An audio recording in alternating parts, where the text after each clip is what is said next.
এ হচ্ছে হাজীগঞ্জ বাজারের পরিস্থিতি। দেখেন ট্রাফিক দাঁড়ায় আছে, তারপরেও ট্রাফিকদের মানামান্য নাই। আপনার হচ্ছে এই কোন বর্বরতার শিকার হচ্ছে হাজীগঞ্জবাসী, আপনি চিন্তা করেন। একদম মেইন রোডের উপরে, একদম মেইন রোডের উপরে আপনার হচ্ছে দোকানদারি হচ্ছে হকারদের। আর হাজীগঞ্জ বাজারে যানজটের অবস্থা দেখেন।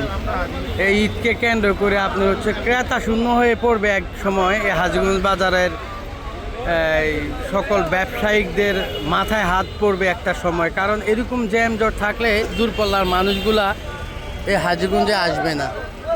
দেখেন পরিস্থিতিটা দেখেন, পুরা মেইন রোডের উপরে আপনার হচ্ছে একটা ফলের দোকান, এই কোথায় রাস্তার সাইড কোথায়, আর হচ্ছে দোকানদারিটা হয় কোথায়। দেখেন এভাবে কি আপনার হচ্ছে চলে এই হাজীগঞ্জের ভিতরে। আপনার হচ্ছে কোনো প্রশাসনিক কোনো একদম কোনো টোটালি কোনো কেউ নাই যারা এই হাজীগঞ্জের, এখন তো রাজনীতিভিত্তিক কোনো দলই নাই, কিন্তু এর পাশাপাশি আপনার হচ্ছে কোনো টিউনো বা কোনো ঊর্ধ্বতম কর্মকর্তার কোনো পদক্ষেপে নাই এর বিরুদ্ধে। দিন দিন মেইন রোড বাকি আছে, মেইন রোড আর বাকি আছে মেইন রোডের উপরে, শেষ মেইন রোডের উপরে দোকানদারি করে। তারপরও আপনার হচ্ছে পরিস্থিতিটা দেখেন।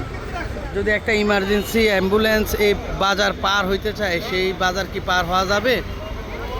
আশা করি সবাই সর্বোচ্চ আপনার হচ্ছে আওয়াজ তুলবেন এই হাজীগঞ্জের যানজটের বিরুদ্ধে।